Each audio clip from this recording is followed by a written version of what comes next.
Human beings do not break because life is harsh. They break because they move faster than their own capacity to feel. This error pulls us forward with a force stronger than our inner coherence, leaving us suspended between who we are and who we are performing to be. Beneath the noise, beneath the velocity, a single question waits with relentless patience. Are we truly living or merely reacting to the pressures that shape us from the outside in? Philosophy enters here not as a doctrine, but as a demand. It confronts, it strips away. It forces us to slow down until our perception catches up with our existence. Before the narratives of identity, success, freedom, or love become convincing, philosophy asks us to return to the starting point, to the self that has been buried under speed, expectation, and fear. It is an invitation to see with sharper eyes, to feel with a less defended heart, and to think at a tempo that allows truth to surface.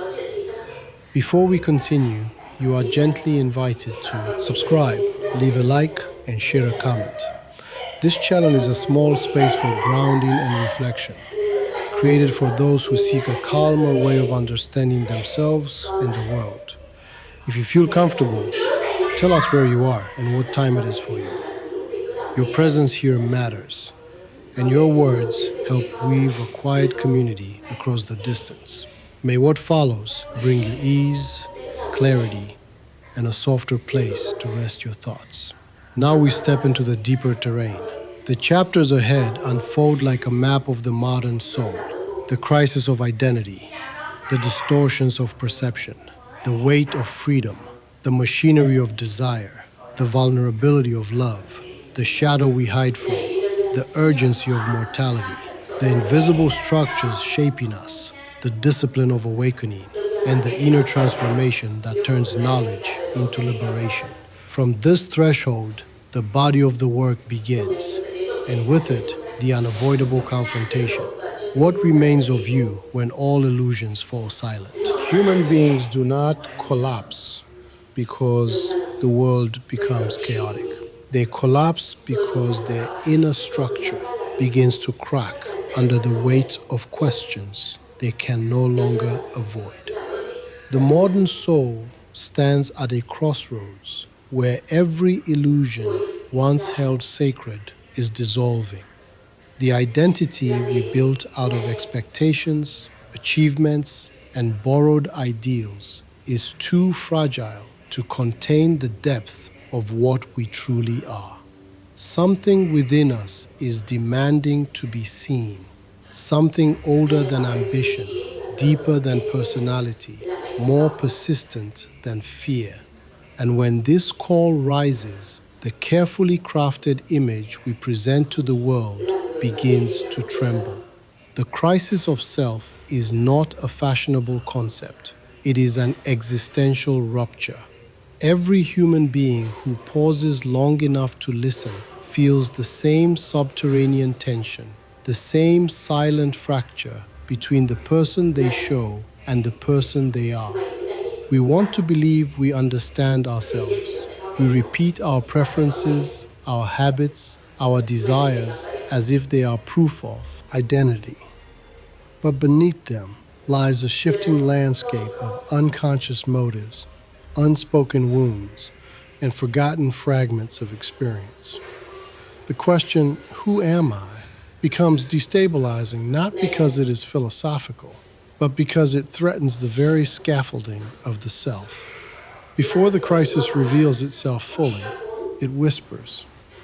It appears as restlessness, as dissatisfaction, as the quiet suspicion that something essential is missing. It surfaces in the moments when success feels hollow, when praise cannot reach us, when relationships cannot anchor us, when achievement fails to silence the inner dissonance. It is the subtle tension of living a life that does not fit the shape of one's soul. And yet we continue performing because performance feels safer than exposure. We cling to identities we outgrew long ago because the alternative is terrifying, standing face to face with the raw truth of our unfinished self. This unfinished self is the beginning of all philosophical inquiry. Existentialism has always insisted that the human being is not a fixed essence, but an ongoing project. We are not born complete. We are thrown into existence and must carve meaning out of uncertainty. But the modern crisis runs deeper than existential choice. It is not simply the burden of having to choose.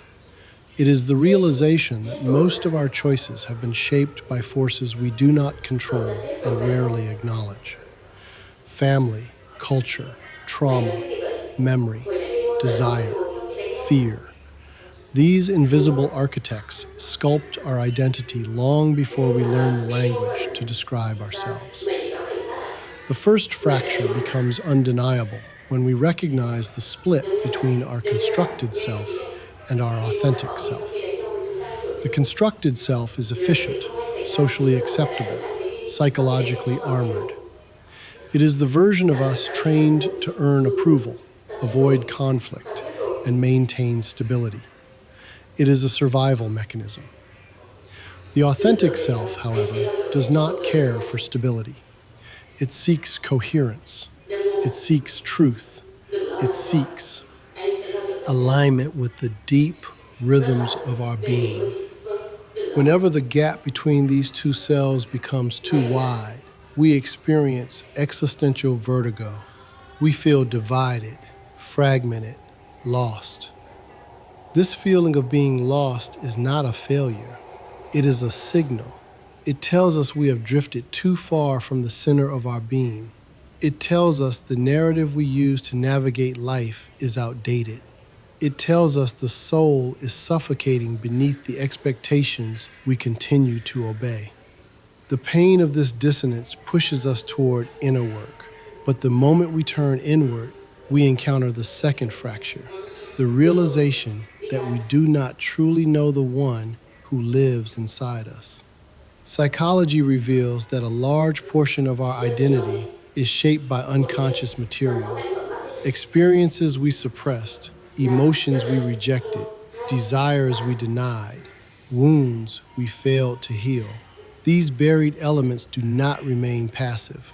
They influence our decisions, distort our perceptions, and sabotage our relationships.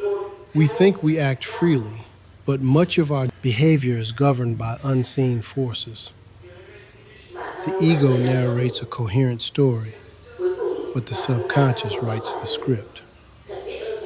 This is why the question, "Who am I?" is so destabilizing. It confronts us with the truth that the self we identify with is only a surface structure. Beneath that structure exists a chaotic, unfinished landscape of conflicting impulses. The conscious mind wants clarity, control, predictability, but the deeper self demands expression of everything we tried to bury. The crisis of modern identity is not the absence of meaning, but the inability to integrate the many conflicting layers of our own psyche. Phenomenology adds another dimension to this crisis.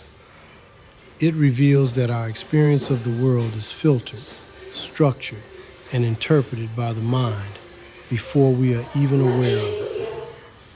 We do not encounter reality directly.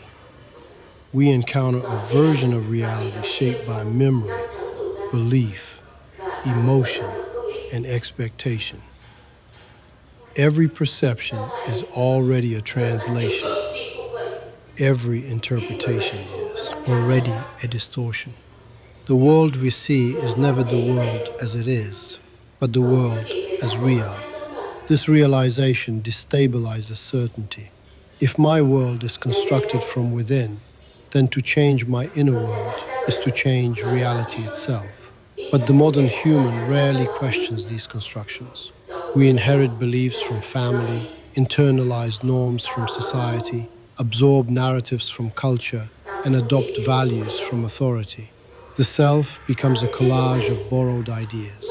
The crisis emerges when these borrowed paths no longer align, when the inner world becomes crowded with voices that contradict one another, when the individual senses that none of these voices reflect their own. Identity becomes noise rather than coherence. This noise manifests as fragmentation. We feel different in different contexts, adapting ourselves to fit expectations we never questioned. We perform identities like roles in a play, hoping the costume will eventually become comfortable, but it never does. The more we adjust ourselves to external demands, the more we lose the capacity to hear the faint whisper of the authentic self. And when that whisper disappears, life becomes mechanical. We stop living and begin merely reacting. Reaction is the death of freedom. Reaction is the collapse of intentionality. Reaction is existence stripped of meaning. The human being becomes a mechanism of habit rather than a creature of choice. This is the true crisis of the modern self. We are living lives scripted by forces we never consciously chose. And yet the responsibility for our existence remains ours alone. We cannot blame society, family, or circumstance without sacrificing the possibility of freedom. Existential philosophy insists that freedom is unavoidable. Even refusal is a choice. Even passivity is a form of responsibility. But freedom terrifies us because it exposes the truth that there is no fixed essence to rely on. We must create ourselves, not once, but continuously. The crisis of identity emerges precisely because this creation requires us to dismantle everything false, borrowed, or outdated. It requires us to stand naked before ourselves without excuses. At the center of this crisis lies the feeling of alienation, alienation from others, from the world, and most painfully, from oneself. This alienation is not a flaw, it is a message. It is the psyche announcing that the self we have constructed is too small for the consciousness it contains. Alienation is not emptiness, it is pressure. It is the soul pushing against the boundaries of an identity that no longer fits. When alienation intensifies, the individual begins to feel a quiet desperation. They sense that life is moving, yet they cannot feel its meaning. They sense that they are present, yet absent from themselves. This absence is the turning point. It is the moment when the individual can no longer pretend. The facade collapses. The noise becomes unbearable. The question, "Who am I?" transforms from curiosity into necessity. But necessity is the birthplace of transformation. The collapse of false identity opens space for authenticity. The confrontation with inner fragmentation forces integration. The recognition of alienation awakens the desire for coherence. The crisis of the self is not the destruction of identity, but the beginning of its reconstruction. And this reconstruction begins with a single realization. The authentic self has been waiting beneath the noise all along. Quiet but persistent. Fragile but unbroken. And once the individual senses this authentic self, even faintly, another question rises with equal force. If the self is unstable, unfinished, and constructed, then what shapes the way we perceive the world in the first place? If the self is unstable, unfinished, and constructed, then the next truth emerges with unsettling clarity. We do not see the world as it is. We see the world as our mind allows it to appear. Every human being believes they perceive reality directly. Yet the mind is not a window. It is a lens. And every lens distorts. From the moment consciousness awakens, perception is shaped, filtered, carved, softened, and reinforced by forces we rarely notice. The crisis of the self is inseparable from the crisis of perception. We cannot understand who we are until we understand how we see. Kant shattered the naive belief that perception is passive. He revealed that the mind does not merely receive the world, it constructs it. The shape of time, the structure of space, the logic of causality, the cohesion of objects. These are not features of an external universe, but frameworks imposed by human cognition. Phenomenology took this further. It insisted that consciousness is always a relationship, never an isolated entity. We do not encounter things, we encounter meaning. And meaning is always a negotiation between the world's presence and the mind's interpretation. This understanding dismantles the illusion of objectivity. The world does not appear to us in its raw form. It appears as a translation. And the translator is biased, emotional, wounded, hopeful, frightened, and shaped by memories we carry without remembering. Perception is not a neutral act. It is a psychological event. It reflects our history more than our surroundings. The first fracture appears the moment we realize this. Every belief we hold about reality reveals more about ourselves than about the world. When someone says the world is dangerous, they often mean their inner world is. When someone says people are untrustworthy, they often mean they once trusted and were broken. When someone insists life has no meaning, they often mean their connection to meaning has been severed.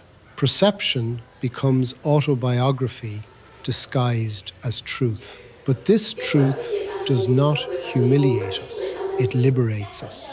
For if perception is constructed, then transformation becomes possible. The world can change because the mind can change. When the lens shifts, everything shifts. Yet before transformation, misunderstanding reigns.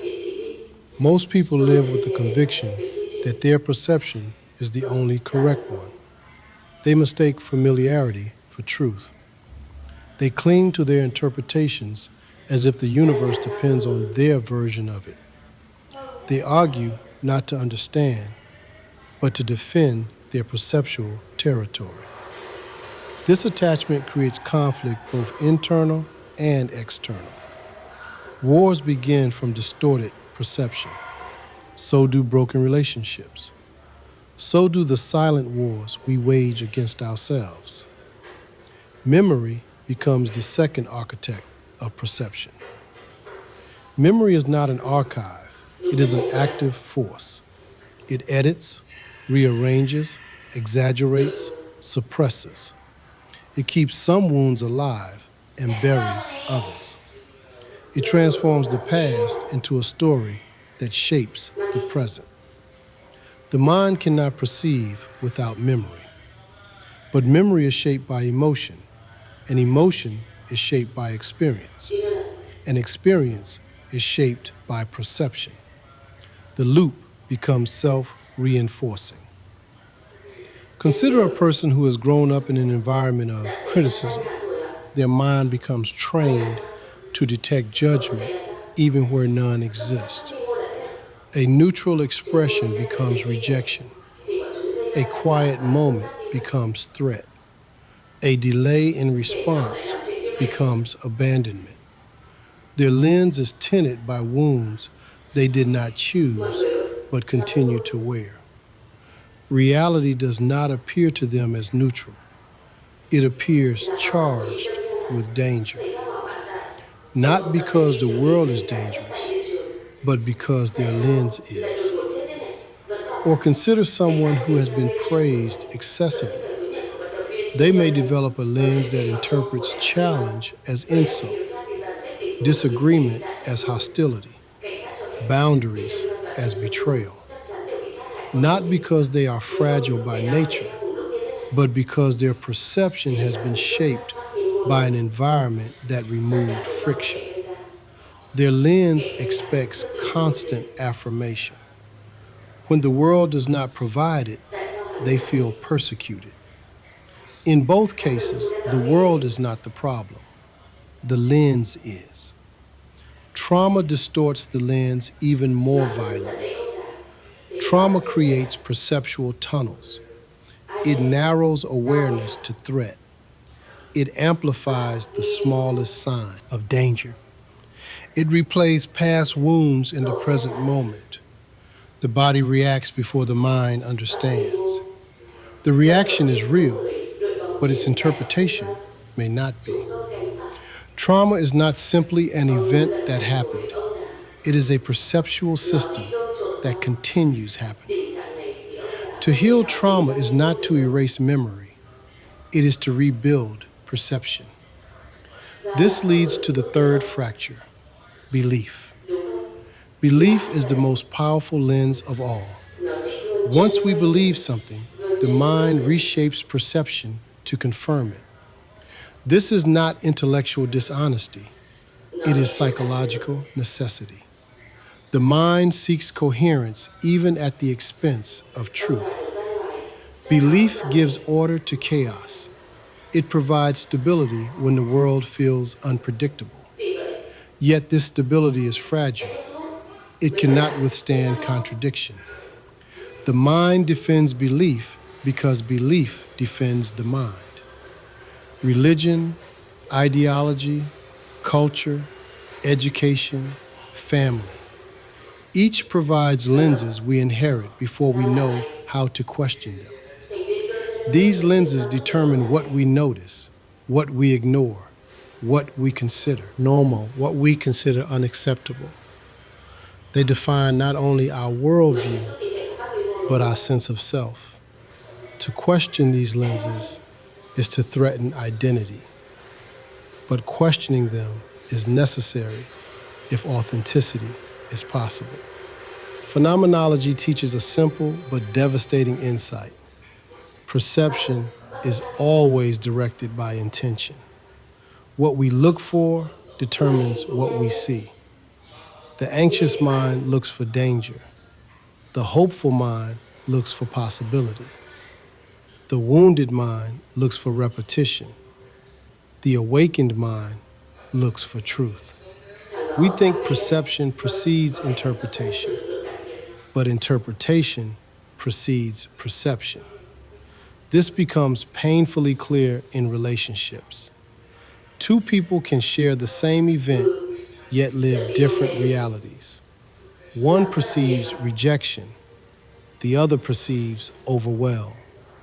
One perceives neglect, the other perceives autonomy. One perceives criticism, the other perceives honesty. Arguments become battles of perception rather than discussions of fact. Each person fights not for truth, but for the survival of their lens. The modern world intensifies these distortions. Technology accelerates perception, compressing attention into fragments. Algorithms shape what we notice. Media reinforces our biases. Social networks magnify comparison, creating artificial norms. We think we are perceiving the world, but we are perceiving a curated simulation of it. And the more external noise we absorb, the harder it becomes to hear the subtle movements of our inner world. When perception becomes outsourced, we lose the ability to discern. Discernment is the highest form of perception. It is the ability to perceive without the interference of habit, bias, or fear. Discernment requires slowness in a world addicted to speed, silence in a world addicted to noise, humility in a world addicted to certainty. Only through discernment can we distinguish between what is real and what is merely projection. And yet, despite these distortions, perception contains possibility. The mind can reshape itself. Lenses can be cleaned, replaced, widened. New ways of seeing can be learned. Philosophy provides frameworks. Psychology provides insight. Phenomenology provides method. But the true work happens in the individual. It happens when they pause before reacting, question before assuming, observe before interpreting. Transformation begins when the mind becomes aware of its own filters. Imagine standing before a window, long covered in dust. The world outside is blurred, muted, distorted. You assume this is the world. But the moment you clean the glass, the landscape sharpens, light enters, depth appears. What changed was not the world, but your access to it. This is the nature of perceptual transformation. Clarity is not given, it is allowed. Once perception shifts, identity shifts. And when identity shifts, the world shifts with it. This is why the question, what shapes how I see, becomes inseparable from the question, who am I? They are two sides of the same crisis and the same awakening. The self is not only the perceiver, it is shaped by its own perceptions. And once the individual understands this, once they grasp the instability of perception and the responsibility that follows, another existential truth rises with equal force. If perception constructs reality, then freedom becomes a burden far heavier than we expected. If perception constructs reality, then freedom becomes heavier than we ever imagined. For freedom is not simply the ability to choose. It is the responsibility for the consequences of seeing the world through one's own lens. The existentialists never claimed that freedom was a gift. They claimed it was a burden. And the burden grows the moment the illusion of objectivity collapses. We can no longer blame society, destiny, circumstance, or fate for the shape of our existence. Once perception is ours, choice becomes ours. And choice is terrifying. This terror is not irrational. It emerges from the collision between two truths. The first is that we are radically free. The second is that we are wholly responsible for what we do with this freedom. The mind searches for escape routes. It wants certainty, not responsibility. It wants someone else to decide, someone else to define, someone else to blame. Freedom is unbearable when the self is unprepared to carry itself. The first fracture appears when we recognize the gap between the lives we want and the lives we choose. We say we want transformation, but we choose familiarity. We say we want meaning, but we choose distraction. We say we want freedom, but we choose the comfort of habits that numb the anxiety of existence. This contradiction exposes the truth existentialism insists upon. We fear not the wrong choice, but the weight of acknowledging that every choice reveals who we are. The modern human often mistakes freedom for limitless possibility, but possibility without grounding becomes paralysis. Too many paths, too many identities, too many expectations. Freedom becomes a labyrinth. A person stands before 1,000 open doors, unable to move, because choosing one means closing the others, and closing the others feels like death. Not physical death, but symbolic death. The death of imagined selves, imagined futures, imagined versions of life that will never come into being. In this way, freedom produces anxiety. Heidegger called it the dizziness of confronting nothingness, the recognition that behind all our identities lies the void of possibility. Kierkegaard described it as the vertigo of standing on the edge of infinity. It is the moment the self realizes it must create itself without any blueprint. No tradition can fully determine us. No authority can absolve us. No ideology can save us from the necessity of choosing. This existential anxiety is not pathology. It is clarity. It is the soul awakening to the truth that life is not predetermined. The anxiety of freedom is painful only because we resist it. We want freedom without uncertainty, choice without consequence, identity without risk. But such a life would be mechanical, not human. Anxiety is the cost of becoming conscious. The second confrontation emerges when we examine why freedom feels threatening. People often say they fear failure, but failure is a surface level fear. Beneath it lies a deeper one, the fear of self-authorship. If we admit that our lives are ours to shape, then we must confront the uncomfortable truth that our current life is, in part, our doing. This does not mean we chose our circumstances, but it means we choose how to respond to them.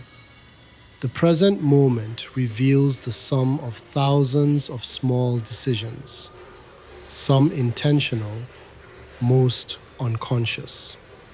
To take ownership of this truth is to feel the full gravity of freedom. The ego resists it because it destroys excuses. It strips away narratives of victimhood. It removes the safety of external blame. It demands that we acknowledge the ways we have betrayed ourselves, the times we silenced our intuition, abandoned our boundaries, pursued paths that were never ours, or allowed fear to dictate the structure of our existence. This confrontation does not accuse, it liberates. For if we participated in creating the life we inhabit, then we can participate in reshaping it. And reshaping begins the moment we stop denying our role in the unfolding of our choices. But the mind clings to denial because denial is easier than responsibility. Denial creates the illusion of stability. It protects us from the anguish of realizing that nothing guarantees our future except the decisions we make now. The comfort of denial, however, is always temporary. Eventually, the truth presses through, the truth that unclaimed freedom becomes self-imprisonment. To understand this more clearly, imagine a person standing at a crossroads. Each path represents a possible life. One path promises security, but suffocates them.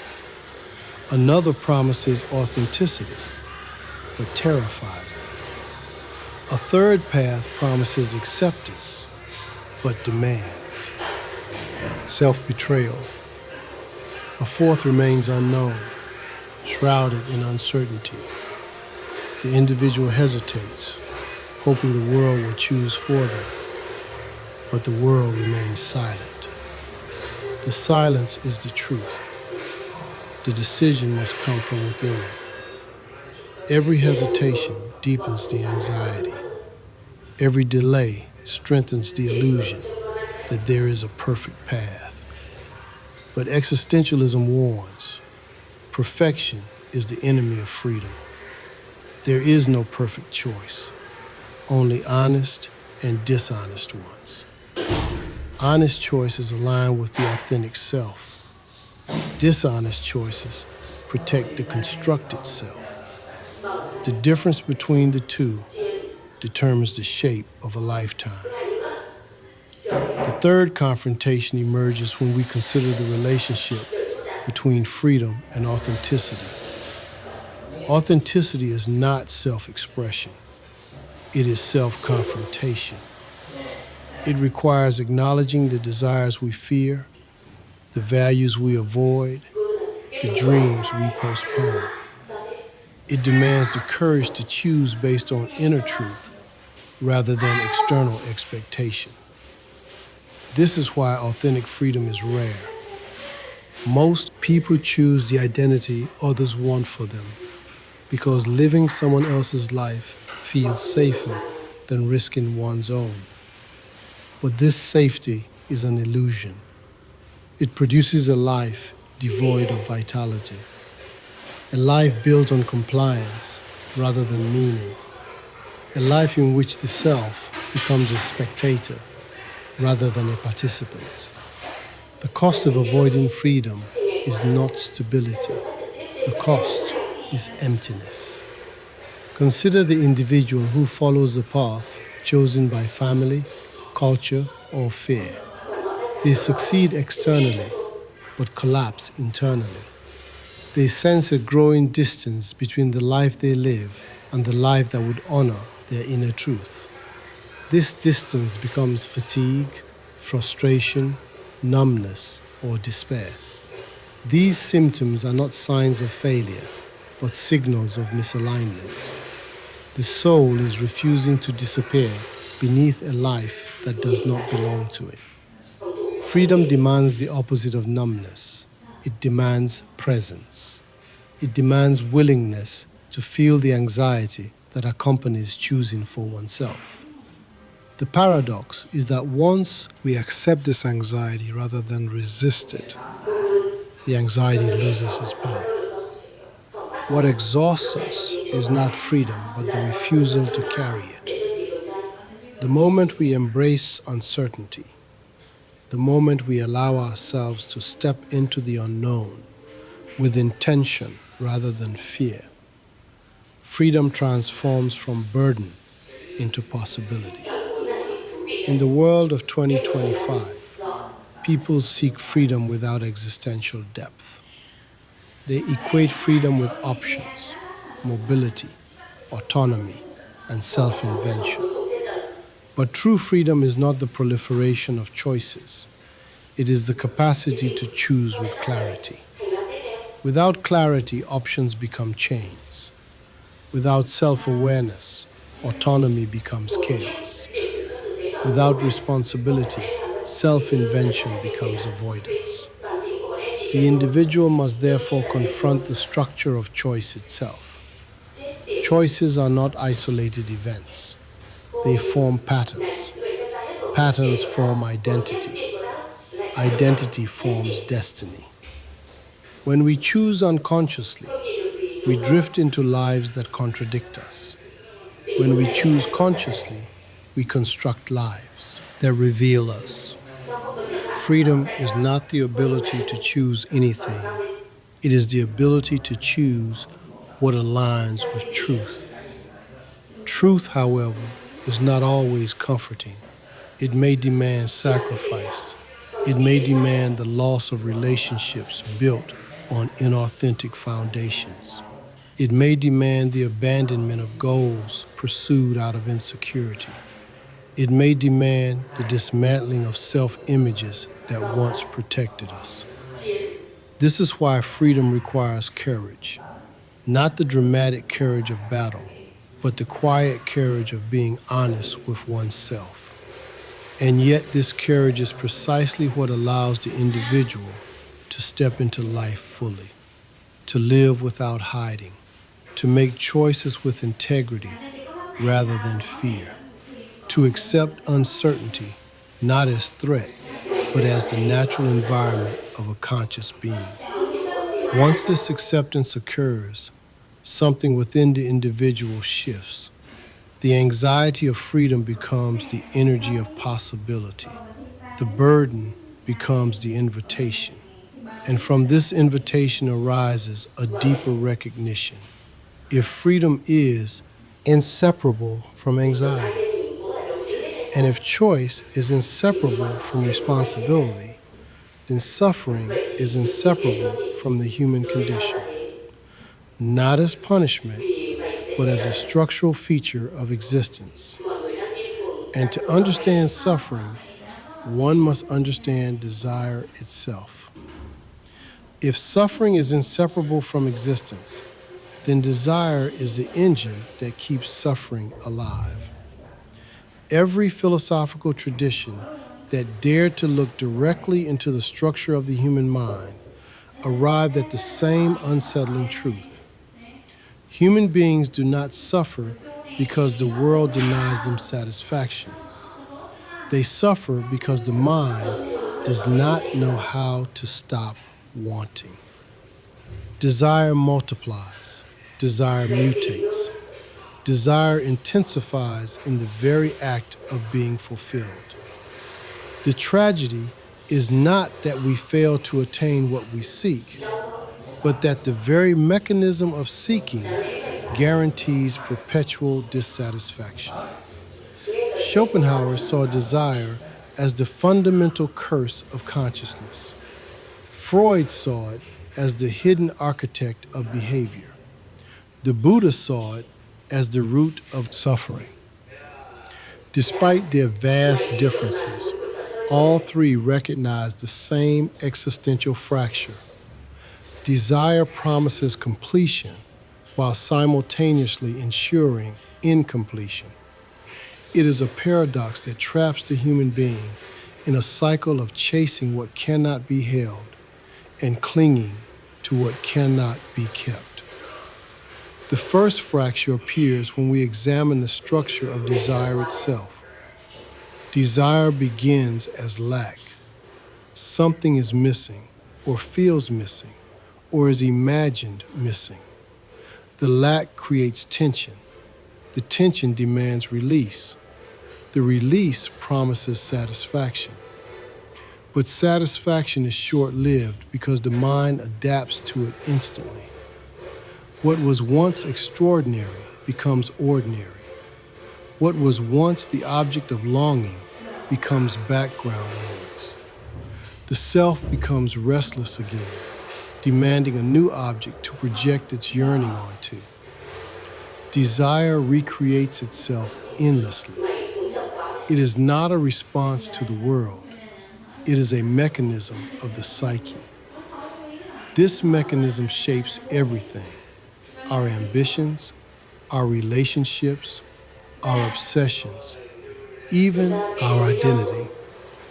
We desire versions of ourselves we believe will finally silence the inner sense of insufficiency. But when we reach those versions, if we ever do, the insufficiency remains. We climb new ladders, invent new goals, seek new validation. The mind does not want the object of desire. It wants the sensation of wanting. Wanting makes us feel alive because it distracts us from the existential void beneath our narratives. The second fracture emerges when desire becomes entangled with fear. Every desire produces a shadow. the fear of losing what we want or failing to obtain it. The moment we desire something, we also begin to fear its absence. This fear shapes our choices more sharply than desire itself. We cling to relationships not because they nourish us, but because we fear loneliness. We pursue success not because it fulfills us, but because we fear insignificance. We accumulate possessions not because they bring joy, but because we fear emptiness. The economy of desire is an economy of fear. This dynamic intensifies in the world of 2025. The modern human is surrounded by stimuli engineered to hijack desire. Technology accelerates craving. Advertising exploits insecurity. Social comparison amplifies longing. Attention becomes fragmented, and fragmentation magnifies the hunger for stimulation. People no longer desire out of genuine inner movement. They desire because desire has been programmed into them. They desire because the system depends on their dissatisfaction. But even without societal manipulation, desire remains inherently unstable. Freud described this instability as the displacement of libido.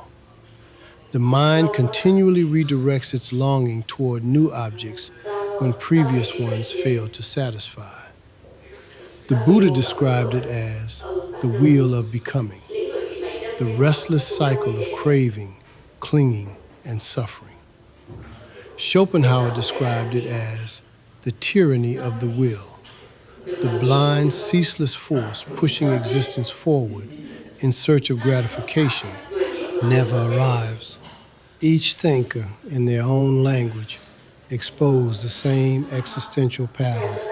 Desire sustains life, but also torments it. To understand this torment more intimately, imagine a person who achieves a long-sought goal.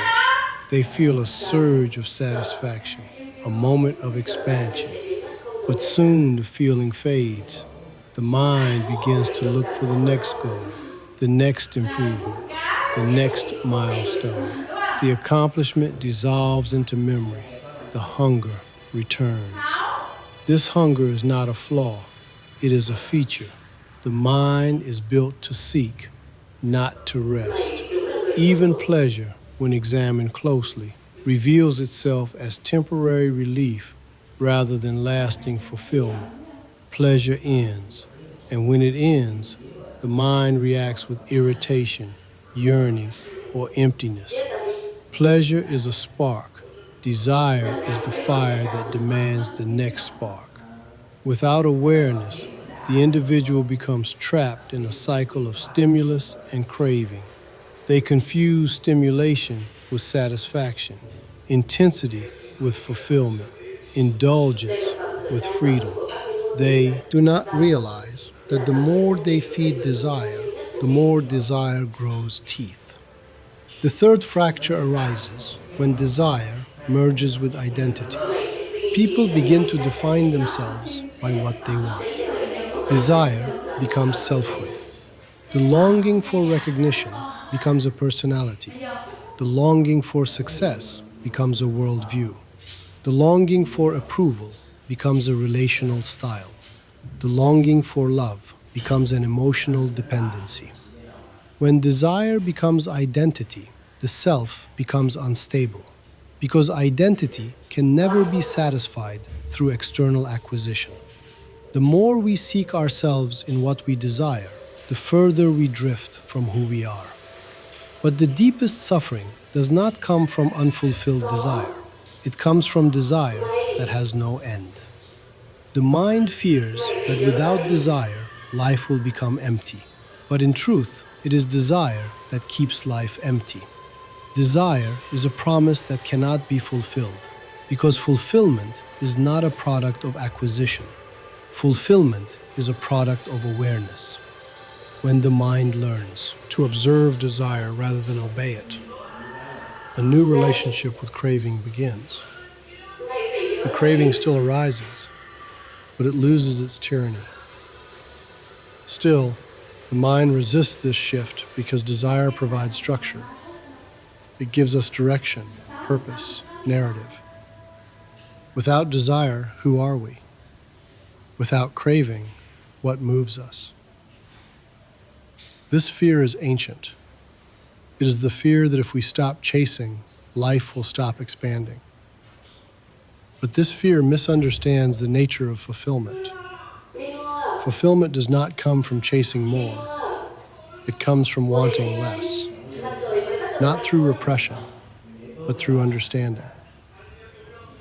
To understand desire is to see its mechanism clearly. To see its mechanism clearly is to no longer be deceived by it. When we examine desire with honesty, its power dissolves. We begin to notice that many desires are inherited, conditioned, implanted, reactive. They are not ours. They are echoes of what society wants from us, what our parents expected, what our insecurities demand. When these desires fall away, a quieter longing emerges. The longing for authenticity, coherence, presence. This longing is different from craving. It does not demand possession. It does not create fear.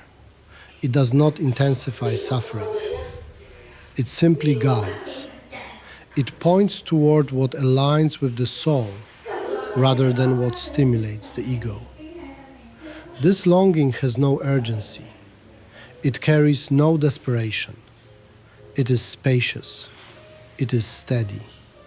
It is the beginning of freedom.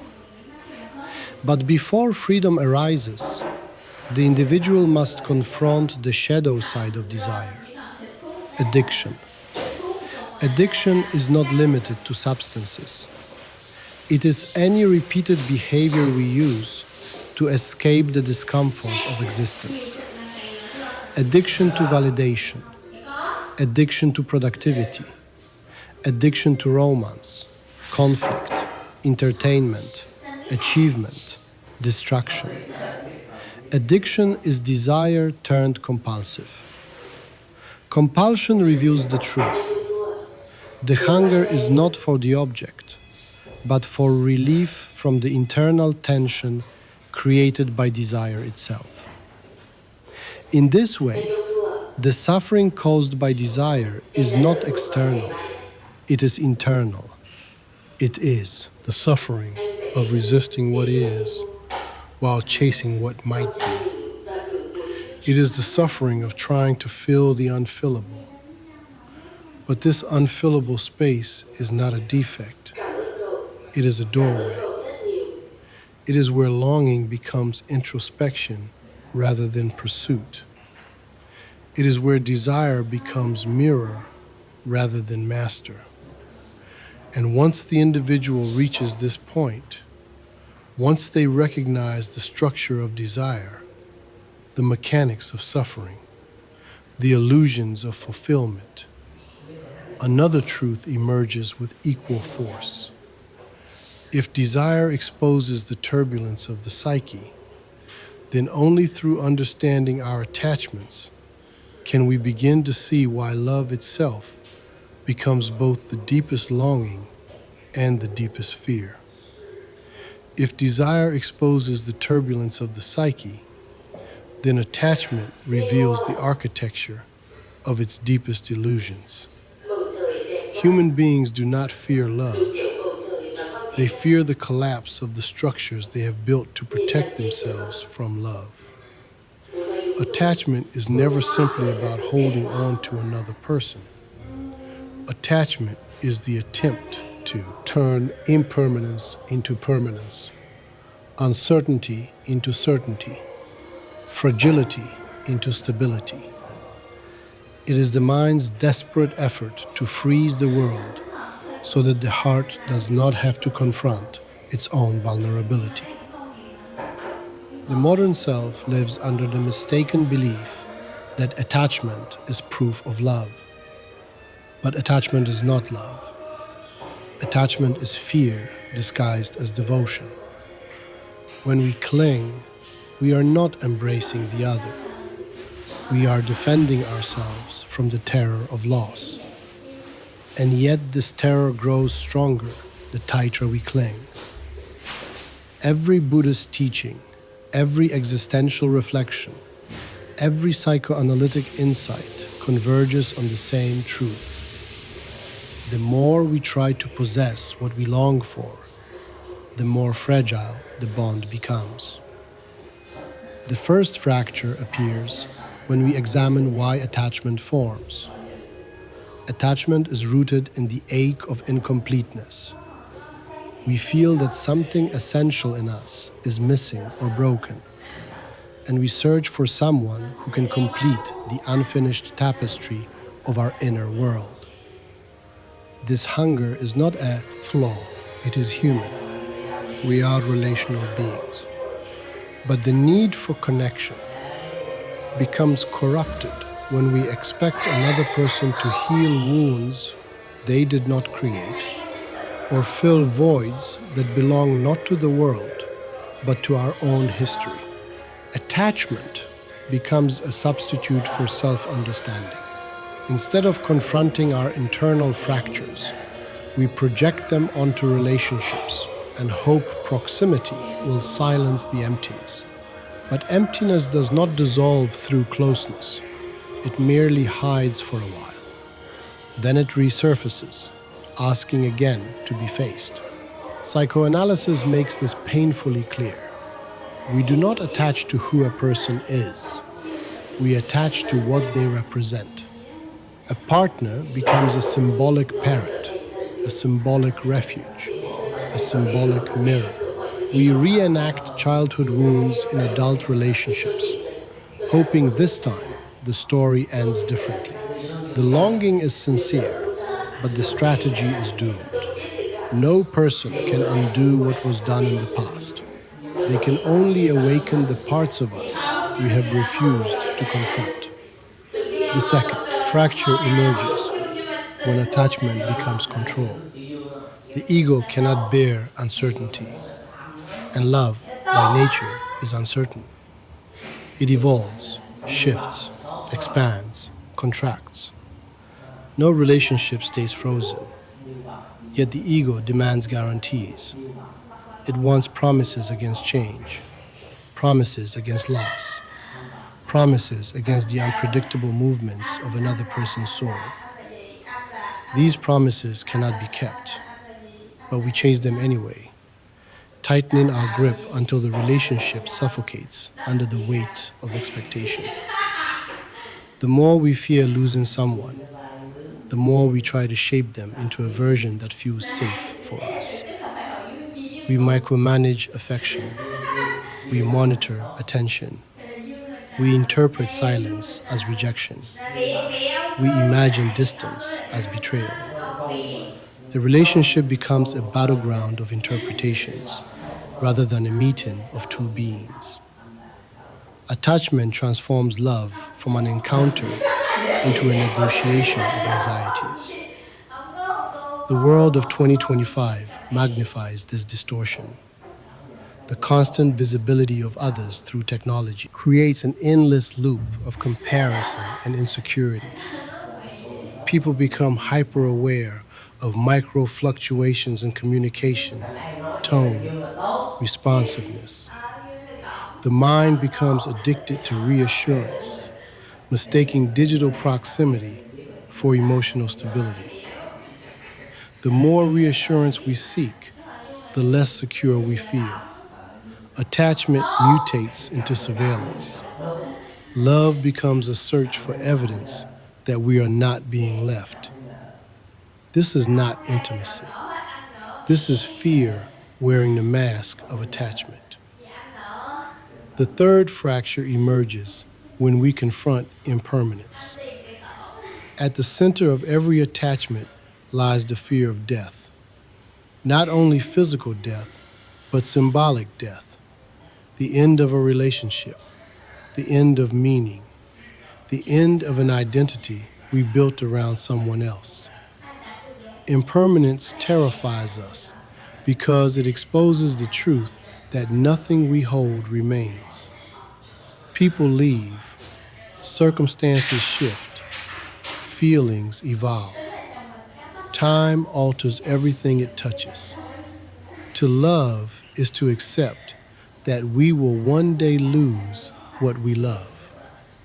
And yet, this acceptance is precisely what makes love real. Without impermanence, love would have no urgency. Without fragility, connection would have no depth. Without the possibility of loss, intimacy would have no sincerity. The heart breaks not because impermanence is cruel, but because impermanence reveals the value of each moment. When we cling to permanence, we deny the very nature of life. This is why the most profound relationships are those rooted not in possession, but in presence. Presence does not cling. It does not demand guarantees. It does not attempt to control the tides of emotion.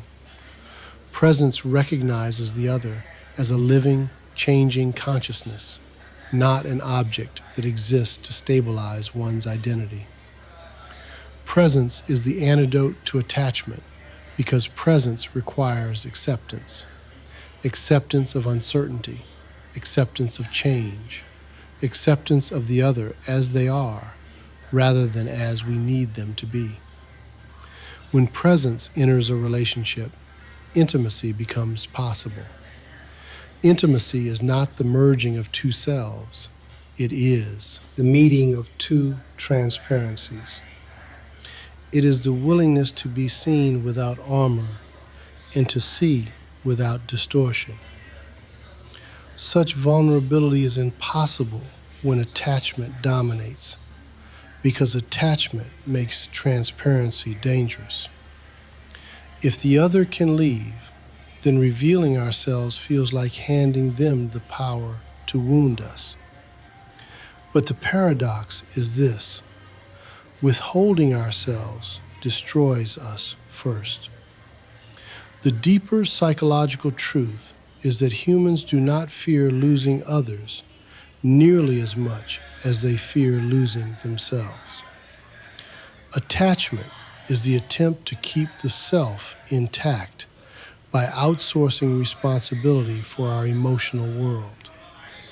We ask others to hold what we refuse to hold. We ask them to stabilize the chaos we have never learned to navigate. We ask them to protect us from the vulnerability of being conscious. But no one can protect us from ourselves. This is why attachment collapses. Not because love fails, but because we demand from love what it cannot provide. Love can offer connection, presence, resonance. It cannot offer immunity from pain. It cannot offer escape from impermanence. It cannot offer freedom from the responsibility of knowing ourselves. In this way, every broken attachment is not a tragedy, but a revelation. It reveals the places where we demanded rescue instead of growth. It reveals the illusions we projected. It reveals the wounds we must finally face alone. And through this recognition, something shifts. Suffering becomes clarity. Loss becomes liberation. The collapse of illusion becomes the beginning of inner reconstruction. When the mind finally sees attachment for what it is, a tangled fusion of longing, fear, projection, and identity, it begins to loosen. Not through force, but through understanding. The heart becomes spacious. Love becomes less about holding on and more about allowing. The self becomes less afraid of change because it no longer demands permanence as its foundation. But this shift awakens another truth. Human beings do not seek attachment merely to avoid loneliness. They seek attachment because they long to be mirrored. They long to be recognized. They long to see themselves reflected in the eyes of another consciousness. And this longing opens the door to the next and deeper dimension of the human condition, the dimension where identity becomes relational and where the self is shaped not only by desire and attachment, but by the quality of connection it dares to enter. If human beings long to be mirrored, then the truth becomes unavoidable.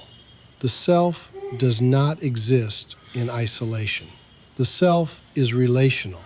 It does not emerge from the solitary mind, but from encounters that reveal dimensions of our being we could never discover alone. Consciousness deepens only when it is reflected. Identity stabilizes only when it is recognized. And yet these encounters, these moments where two interior worlds touch, carry the greatest risk, because they demand that we step beyond the limits of our defenses and meet another awareness without pretense. To be seen is dangerous, not because others will wound us, but because being seen dismantles the masks we cling to for psychological safety. The mask is a shield. It protects us from judgment, from rejection, from the burden of transparency. But it also imprisons us.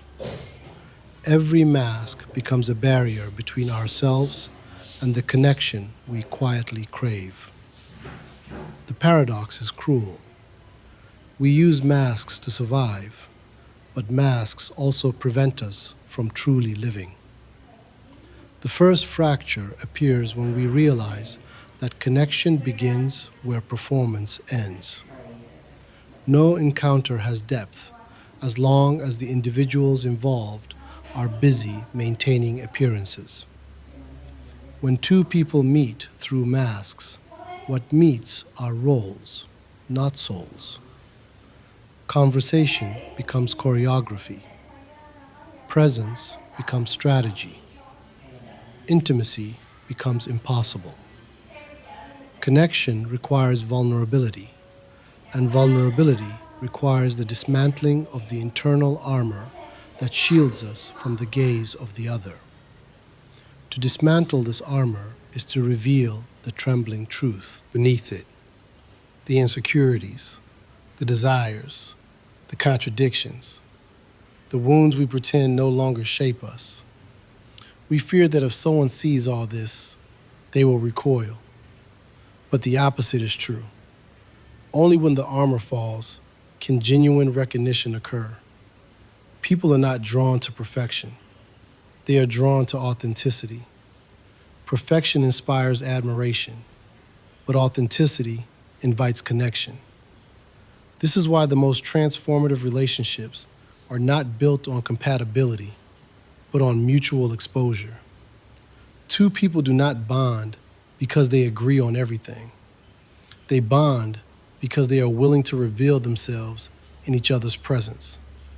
They bond because they allow themselves to be known. Recognition is the soul's hunger, but it is a hunger that cannot be satisfied through performance. Only truth can feed it. The second fracture emerges when we examine how recognition shapes identity. We do not come to know ourselves solely through introspection. We come to know ourselves through the reflections offered by others. A glance, a reaction, a moment of attunement. These small relational events reveal aspects of our being that were previously invisible. Winnicott understood this deeply. He declared that a baby does not first see itself in a mirror. It sees itself in the mother's face. The face becomes a map of recognition. Through that recognition, the child discovers that it exists. Adults are no different. We continue searching for mirrors, partners, friends, mentors, sometimes even strangers, who reflect us back to ourselves with clarity rather than distortion. When someone perceives us without projection, without demand, without filtering us through their own wounds, we experience a rare sense of coherence. For a moment, the fragmented self aligns, the noise quiets, we feel real. But the tragedy is that most relationships are not mirrors. They are screens onto which people project their unresolved fears and unhealed narratives. Instead of recognition, we receive distortion. Instead of clarity, we receive confusion. The other person does not see us. They see what they fear, what they desire, what they lost, what they regret. And we do the same to them. Connection collapses not because two selves are incompatible, but because two projections are at war.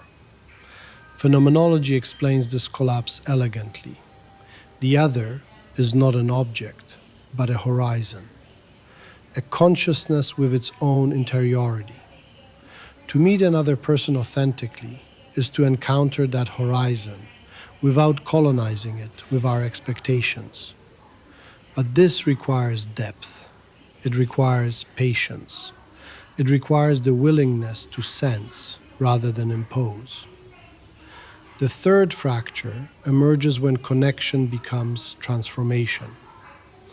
Every meaningful encounter reshapes us, sometimes subtly, sometimes violently. Another consciousness can awaken dormant aspects of our being. It can provoke hidden wounds. It can challenge our beliefs. It can disrupt our certainty. It can dissolve our identity and force us to reconstruct ourselves from the fragments.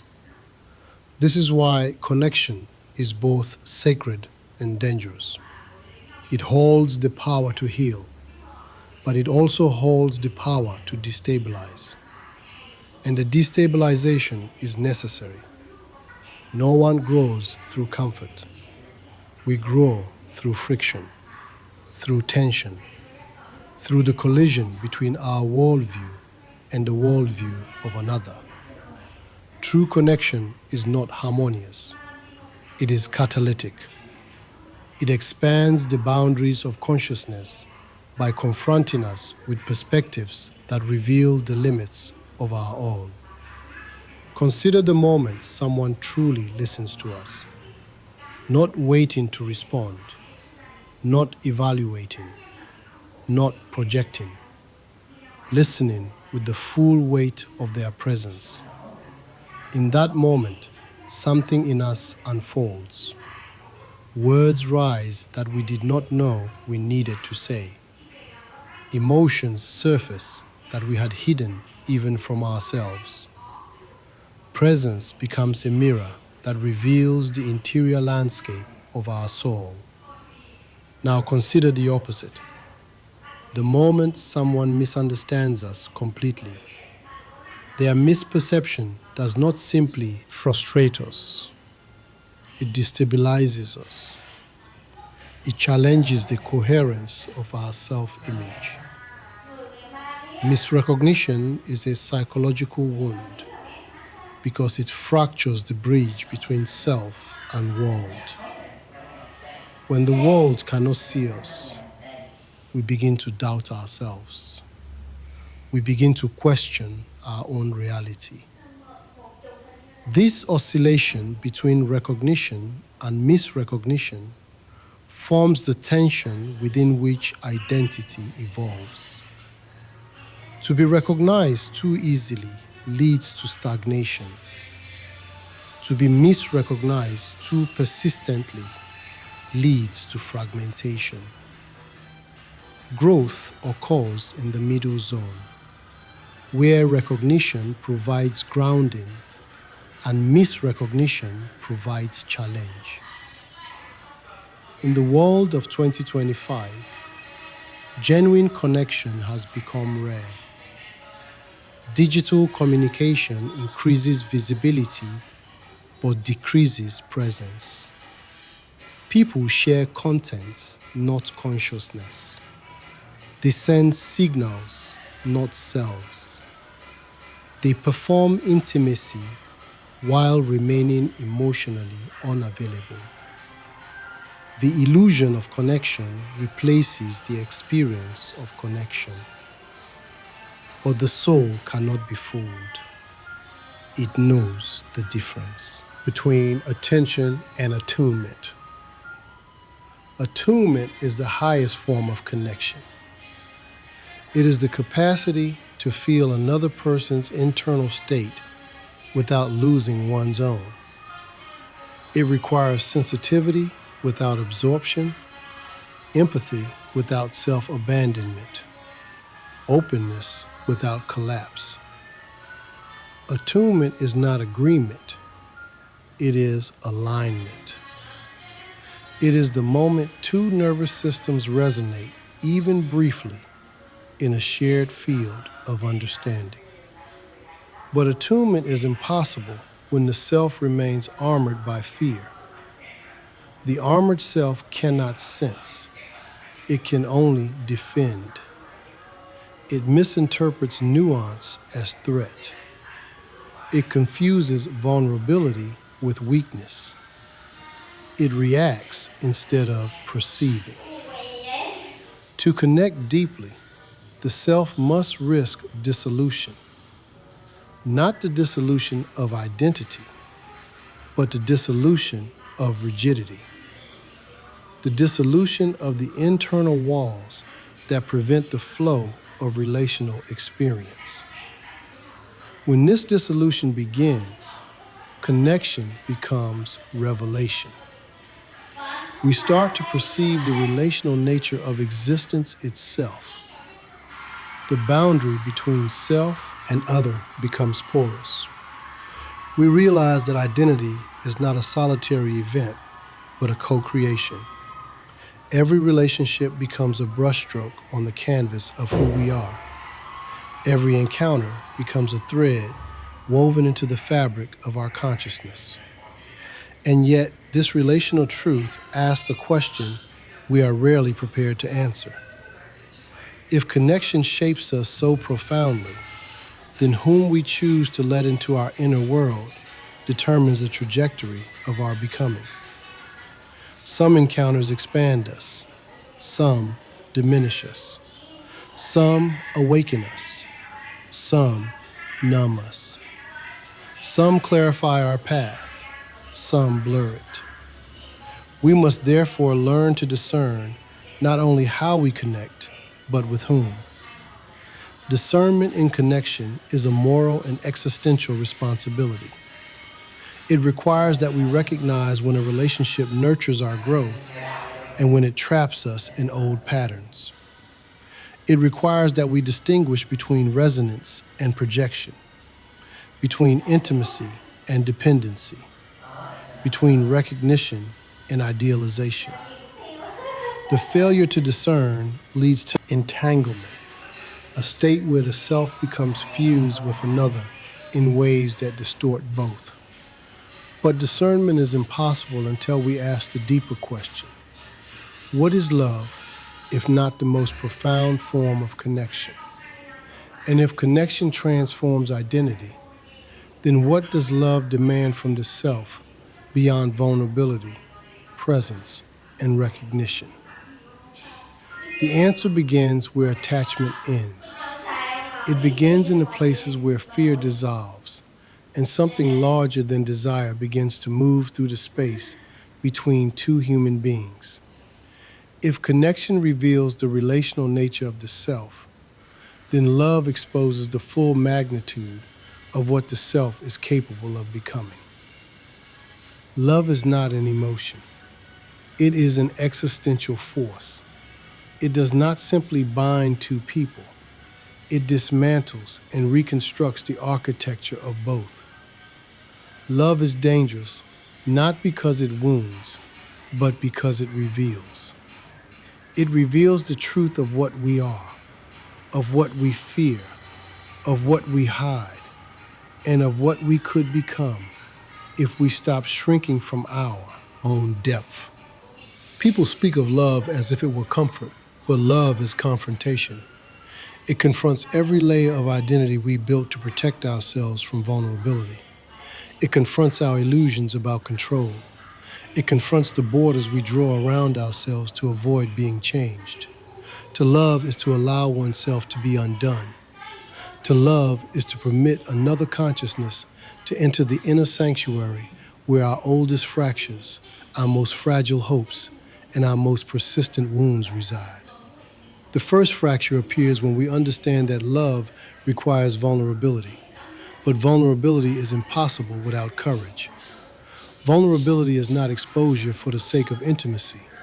It is the willingness to stand unarmored before another and let them see the parts of us we have long refused to face alone. It is not softness, it is strength. To reveal oneself is to risk rejection, misunderstanding, disappointment, abandonment. And yet, without this risk, love cannot enter. Where fear barricades the heart, love cannot breathe. Love demands this surrender because love is not a transaction, it is transformation. A relationship built on exchange, attention for reassurance, affection for stability, intimacy for validation is not love. It is bargaining. And bargaining cannot transform the soul. Only surrender can. Not surrender to the other, but surrender to the truth that love is larger than the self that seeks to control it. Love is not what we do. It is what happens when we stop resisting the encounter that exposes and expands us. The second fracture emerges when we examine how love dissolves boundaries. The ego is built on separation. It maintains the illusion that we are solitary units navigating the world alone. But love shatters this illusion. Love is the experience of two interior worlds opening toward each other, creating a shared field where both are changed. This field does not belong to either person. It emerges between them, yet transforms each from within. In this sense, love is not possession. It is resonance. It is the mysterious alignment of two consciousnesses, whose meeting awakens a dimension neither could reach alone. The modern world often confuses this resonance with merging, but merging is dependency, not love. Merging collapses identity. Resonance enhances it. Love does not erase the self. Love amplifies the self. It allows the soul to expand outward while remaining rooted in its own ground. To feel loved is to feel recognized not for what we perform, but for what we are beneath performance. To love someone is to perceive their essence without demanding that they conform to our fears or expectations. This form of recognition is rare because it requires depth of seeing, not projection. It is the kind of perception that arises from presence rather than need. When two people meet in this way, they do not complete each other, they reveal each other. This revelation, however, brings the third fracture. Love opens not only our capacity for joy, but our capacity for suffering. The heart that allows itself to love also allows itself to break. Not because love is destructive, but because the self must shed its defenses to enter love fully. The shedding is painful. The ego interprets love as danger because love threatens the structures that kept it intact. The ego understands survival, not surrender. It fights love even when it longs for it. This conflict, the longing for connection and the fear of exposure, defines the emotional life of many. We push love away because we fear losing ourselves. Yet the self we fear losing is often the self we built out of fear in the first place. Love does not destroy the true self. Love destroys only the hardened shell that keeps the true self hidden. In the world of 2025, this conflict intensifies. People crave intimacy, yet remain terrified of dependence. They want to feel deeply, yet maintain emotional distance. They want unconditional acceptance while offering conditional presence. Love becomes fragmented, diluted by distraction, distorted by performance, and drowned by fear of rejection. The heart becomes cautious, not because it is incapable of love, but because it is exhausted by counterfeit versions of it. The modern ideal of independence worsens the problem. People believe they must be entirely self-sufficient before entering love. But self-sufficiency is an illusion. Even the strongest soul is shaped by the presence of others. Independence becomes a shield against the vulnerability love requires. The truth is that love is not the opposite of independence. Love is the expansion of identity through connection. It does not weaken autonomy, it deepens it. Only those who dare to be vulnerable can be truly free within love. Consider the moment two people sit in silence, yet the silence feels full. Not tense, not awkward, full. Something in that shared stillness communicates more than words. It is a recognition beyond language, a resonance between inner worlds. This is love at its purest. Presence meeting presence. No performance, no strategy, no demand, only truth. Now consider the moment love breaks us open. When a relationship ends, or a betrayal cuts deep, or distance grows between two hearts that once moved in harmony. The pain is not simply emotional, it is ontological. It tears through the structure of identity, forcing us to confront the parts of ourselves we built around the presence of another. The grief is profound because something in us must now be reconstructed. But this reconstruction is the gift. Love does not only expand us, it rebuilds us. The suffering of love is not punishment, it is purification. It strips away illusions about ourselves and others. It forces honesty. It dismantles the ego's claims of control. Through heartbreak, we learn that love was never meant to be possession. It was meant to be encounter. And encounters end, even the deepest ones. But their ending does not negate their meaning. It reveals it. For love's purpose is not permanence. Love's purpose is transformation. Love enters our lives to awaken what was dormant, to challenge what was rigid, to expand what was limited. Whether love stays or ends, the self cannot remain unchanged. The stamp love leaves on the soul is irreversible. The fourth fracture emerges when we realize that love is both personal and impersonal. Personal in its form, its face, its voice, its history, but impersonal in its essence. Love is a force that flows through individuals, not from them.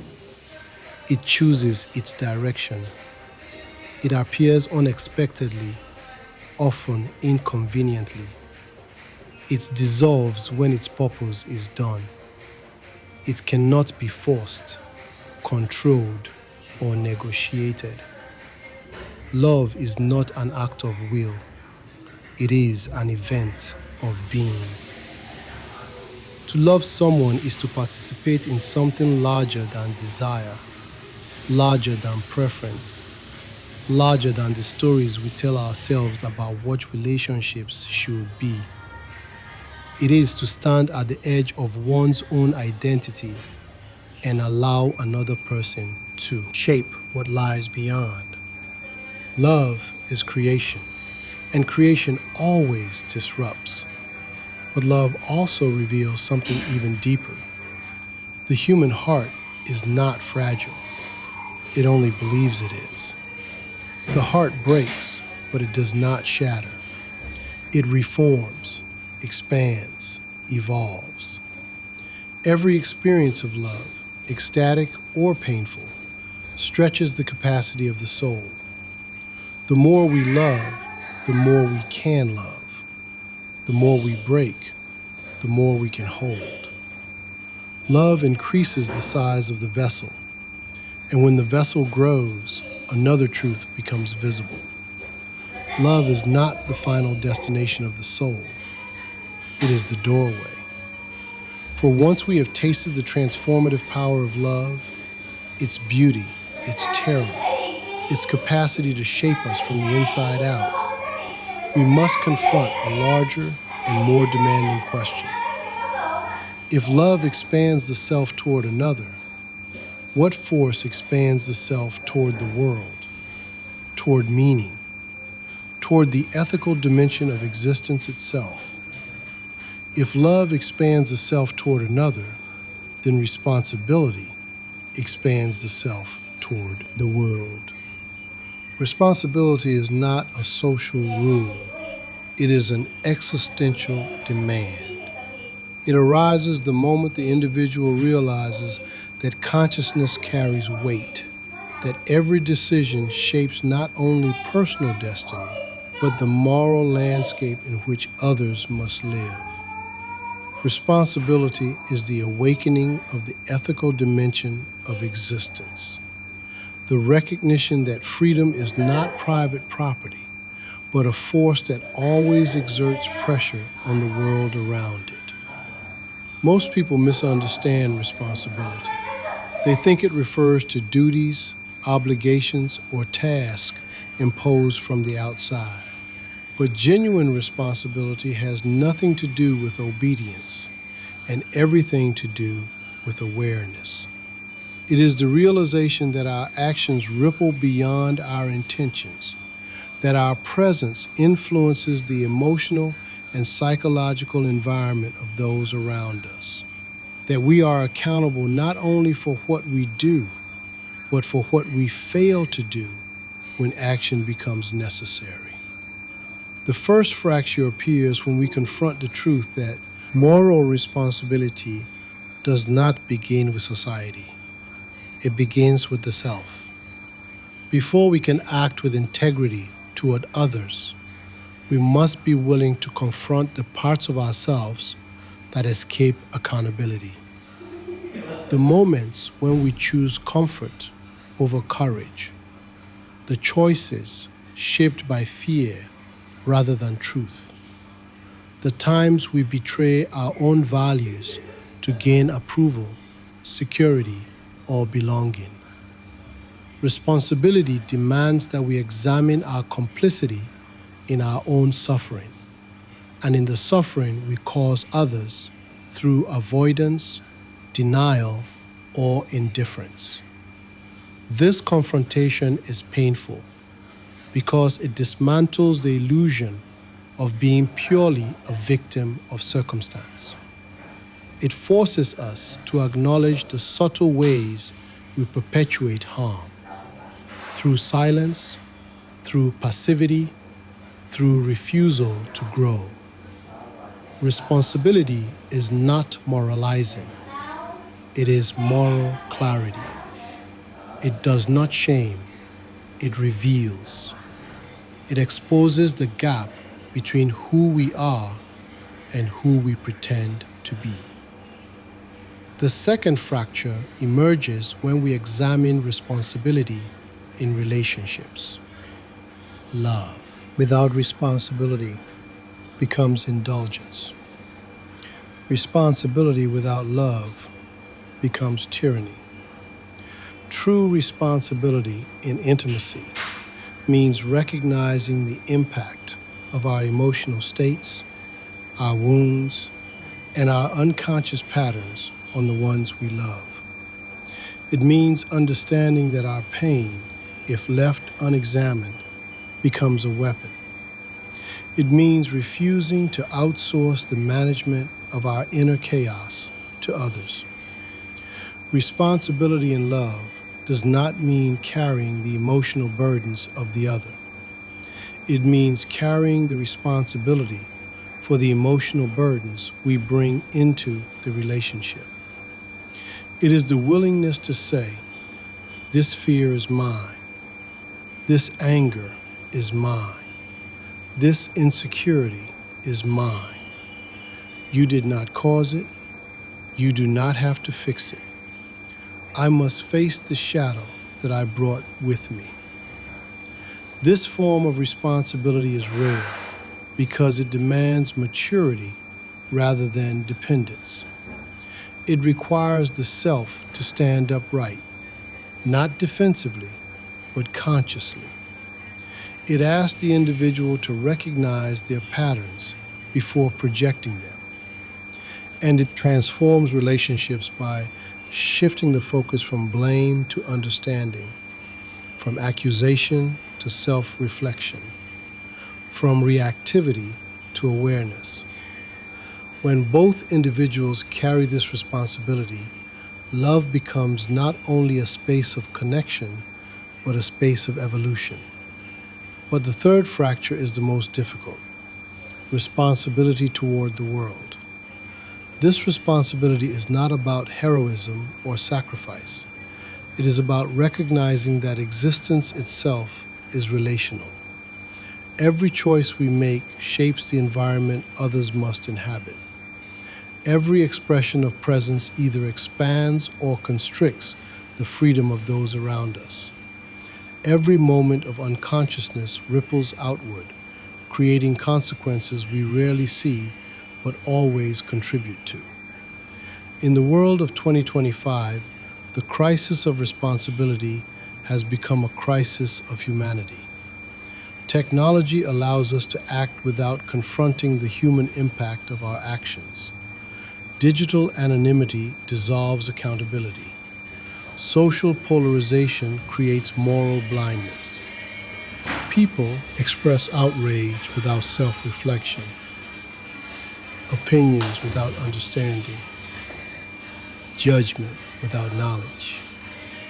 Responsibility collapses under the weight of convenience. Yet responsibility is not a burden imposed by society. It is the natural expression of a conscious being. A person who has confronted their desires, their attachments, their fears, and their longing for connection cannot remain indifferent to the suffering of others. Compassion becomes an instinct. Integrity becomes a necessity. Silence becomes impossible when truth demands a voice. Responsibility becomes the way consciousness protects the world that shaped it. To understand responsibility at its deepest level, we must examine the moral imagination. Moral imagination is the ability to sense the invisible consequences of our actions. It is the capacity to feel the suffering we cannot see. It is the willingness to step into the perspective of another without erasing our own. It is the realization that every person carries a private world as complex as our own. Moral imagination is not empathy alone. It is empathy disciplined by clarity and guided by action. Phenomenology reveals another language. Responsibility is not merely ethical, but ontological. To exist is to affect. To perceive is to interfere. To act is to shape. The self cannot exist without influencing the world it inhabits. Responsibility is not chosen, it is inherent. What we choose is whether we acknowledge it. Denial of responsibility does not erase its effects, it only blinds us to them. Consider the individual who refuses to confront their anger. Their denial becomes an emotional climate others must navigate. Or the person who avoids difficult truths. Their avoidance shapes the behavior of everyone around them, forcing others to carry the weight of what they refuse to see. Or the person who remains silent in the face of harm. Their silence becomes complicity. Responsibility is not about intention, it is about impact. Impact is unavoidable. The only choice we have is whether our impact deepens or diminishes the world. Responsibility also has a spiritual dimension. When we widen our consciousness, we begin to sense the interconnectedness of all things. Our thoughts influence our behavior. Our behavior influences our relationships. Our relationships influence our communities. Our communities influence humanity. No action is isolated. No gesture is insignificant. The ethical weight of existence becomes not a burden, but a calling. The individual who embraces this calling begins to live differently. They choose presence over distraction, integrity over convenience, courage over avoidance. They speak when silence becomes harmful. They soften when harshness becomes habitual. They examine their motives rather than rationalize their impulses. They become agents of clarity in a world drowning in noise. This transformation does not require perfection. It requires awareness. Responsibility grows the moment we stop numbing ourselves and begin to see the ethical dimension of our daily lives. The smallest acts, listening, apologizing, setting a boundary, telling the truth, refusing to dehumanize the other, become moral gestures that ripple outward. Responsibility is cumulative. Every moment of awareness strengthens the architecture of the self. Ultimately, responsibility is love extended beyond the intimate sphere. Love for another becomes love for the world. The ethical and the relational fuse. The self becomes a steward of consciousness.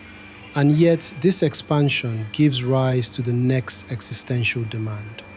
If responsibility shapes the way we act towards the world, then purpose shapes the direction of our actions.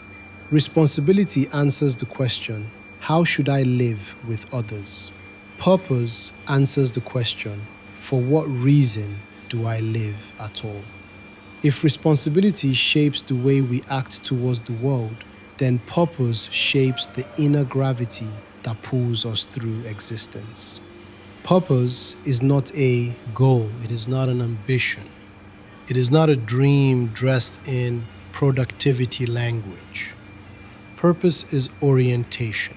It is the direction the soul moves when it is no longer manipulated by fear, seduced by imitation, or hijacked by inherited narratives. Purpose is the answer to the question that emerges only when the individual stops running from themselves. For what do I exist? Most people never confront this question. They replace purpose with distraction. They substitute meaning with achievement. They mistake momentum for direction. They build lives that feel full yet hollow, structured yet empty. They produce, accumulate, perform, succeed, and still feel as though they are standing outside their own lives. The crisis is not lack of opportunity, it is lack of orientation. A life without purpose is a life without access. It spins, it moves, but it does not progress. The first fracture appears when we realize that purpose cannot be chosen the way one chooses a career or a hobby. Purpose is not invented, it is revealed. It emerges the moment the individual becomes honest enough to listen to the deeper movements of their own being. Purpose is not found in desire, because desire is unstable. It is not found in fear, because fear distorts. It arises in the silent space beneath desire and beneath fear, the place where the authentic self speaks in impulses rather than instructions. This inner voice does not shout, it whispers. And most people cannot hear it because their lives are too loud. The mind is crowded with the expectations of others, the noise of comparison, the constant pressure to optimize, accelerate, and perform. The deeper purpose becomes buried beneath 1,000 artificial urgencies. Silence becomes unbearable because silence threatens the narratives the ego depends on. But purpose can only be heard in silence. The second fracture emerges when we confront the illusion of the singular life path. Modern culture insists that purpose must be monumental, world-changing, exceptional, visible. People feel defective when their lives do not align with some grand narrative of glory. They assume purpose must be a climax, but purpose is rarely dramatic. It is often subtle, steady, quiet. Not a peak, but a direction. Not an event, but a way of being. Purpose is the alignment between one's deepest truth and one's daily actions. It is coherence. It is integrity in motion. A person living their purpose does not always know the destination, but they know when they are moving in the right direction because their inner and outer worlds stop contradicting each other. The anxiety of self-betrayal dissolves. The restlessness of misalignment fades. Life becomes demanding, but no longer confusing. Purpose reveals itself through resonance. When an action, a relationship, a pursuit, or a form of expression resonates with the soul, the body feels it before the mind understands it. Something opens, something deepens, something inside says yes. This yes is not excitement, it is recognition, it is the self remembering itself. But purpose also demands sacrifice. Not sacrifice in the sense of suffering, but in the sense of elimination. The elimination of paths that do not align. The elimination of distractions that dilute presence. The elimination of identities that were constructed to satisfy expectations that no longer matter. Purpose requires pruning. And pruning is painful because it exposes the attachments we cling to out of fear. The third fracture emerges when we examine the relationship between purpose and suffering. Suffering is not the enemy of purpose. It is one of its catalysts. People often discover their purpose not in moments of triumph, but in moments of collapse.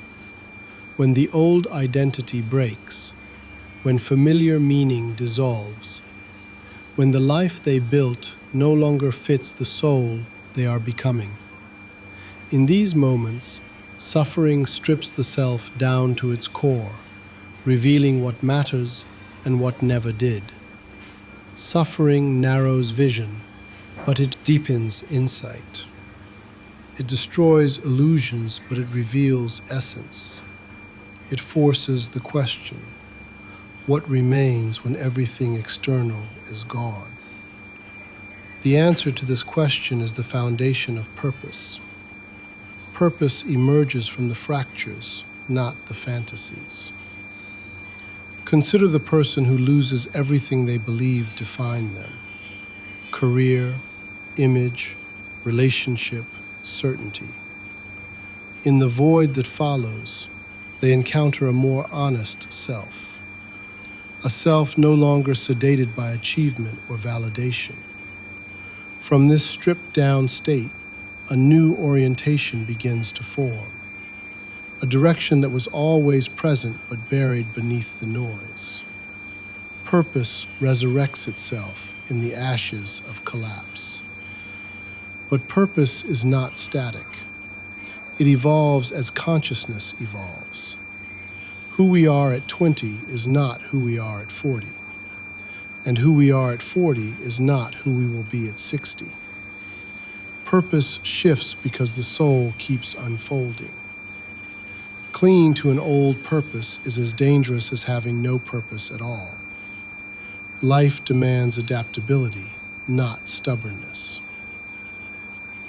Purpose is a living movement, not a fixed identity.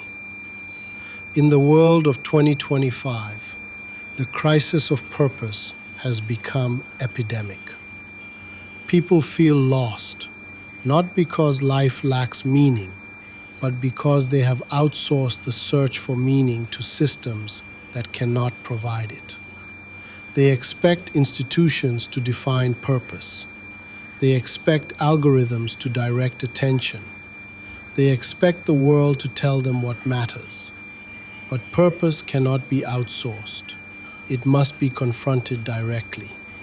To confront purpose requires solitude, not loneliness, but solitude of attention, the deliberate turning inward, the withdrawal from external noise, the willingness to sit with boredom, discomfort, uncertainty. Purpose is not discovered through seeking stimulation. It is discovered through enduring stillness. Stillness is dangerous because it reveals the truth of our misaligned lives. It exposes the choices we made out of insecurity. It reveals the relationships we maintain out of fear. It uncovers the careers we pursue to appease others. Stillness dissolves the illusions that allow us to avoid responsibility for our existence. But once illusions fall, purpose becomes clearer. Purpose also expresses itself through contribution. Not contribution measured by scale, but by authenticity. To contribute is to allow one's essence to take form in the world. This essence could manifest in teaching, creating, healing, writing, building, listening, parenting, witnessing. Purpose is not the act itself. Purpose is the soul's signature within the act. Contribution becomes meaningful not when it is admired, but when it is aligned. A person living their purpose expands the world around them simply by being themselves, without distortion. The ethical dimension of purpose becomes visible in relationships. When we move in alignment with our purpose, we stop using others to fill our voids. We stop manipulating them to meet our needs. We stop depending on them to define our worth. Purpose stabilizes the self, and a stable self loves without possession, cares without control, and contributes without ego. Purpose also shapes time. When the individual lives without purpose, time feels heavy. Days blur, years disappear. Life becomes routine, repetitive, numbing. But when purpose becomes active, time sharpens, moments intensify. The ordinary becomes meaningful, presence deepens. The individual stops enduring life and begins inhabiting it. Purpose is not freedom from suffering.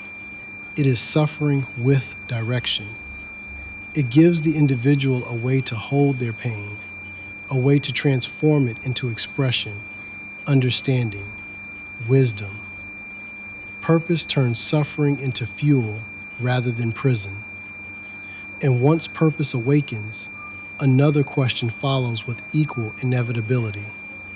If purpose gives direction, then what force gives life its ultimate coherence? What binds self, world, suffering, love, responsibility, and purpose into a unified experience rather than a fragmented one? If purpose gives direction, then meaning gives coherence. Meaning is not the mere sum of experiences, nor the emotional satisfaction of a fulfilled desire. Meaning is the invisible architecture holding existence together. It is the pattern beneath the chaos, the pulse beneath the narrative, the silent law through which the soul interprets the world. Without meaning, purpose becomes aimless. Love becomes unstable. Responsibility becomes hollow. And suffering becomes unbearable. Meaning is not optional. It is existential oxygen. Yet meaning cannot be forced. It cannot be fabricated through positive thinking, accumulated through achievements, or imported from ideology. Meaning is discovered the way one uncovers a buried truth, by removing what is false, not by constructing what is convenient. The modern human suffers not because life lacks meaning, but because they seek meaning where meaning cannot be found. In success, in recognition, in external validation, in the applause of others, in the constant pursuit of novelty. These forms of meaning collapse the moment attention shifts. They are temporary scaffolds, not foundations. The first fracture appears when we confront the reality that meaning does not come from the world. Meaning comes from the interpretation the self brings to the world. Two people can live the same event, yet one is destroyed by it, while the other is transformed. The distinction lies not in circumstance, but in the lens of significance. Meaning is an act of creation, not an act of discovery. It is the soul's way of declaring, this matters, this changes me, this shapes who I become. But meaning is not arbitrary. It arises through alignment. When the self acts in harmony with its inner truth, meaning appears effortlessly. When the self betrays itself, meaning evaporates. The deepest crises of the modern soul come from living in contradiction, saying yes to what the inner world rejects, saying no to what the inner world longs for. Meaning collapses in the tension between authenticity and performance. Second fracture emerges when we examine the relationship between meaning and suffering. Most people spend their lives avoiding suffering, believing that comfort and meaning are synonymous. But comfort produces numbness, not meaning. Meaning emerges when suffering is confronted rather than avoided. Suffering strips life of illusions. It forces clarity. It demands that the self decide what truly matters. Viktor Frankl understood this with piercing precision.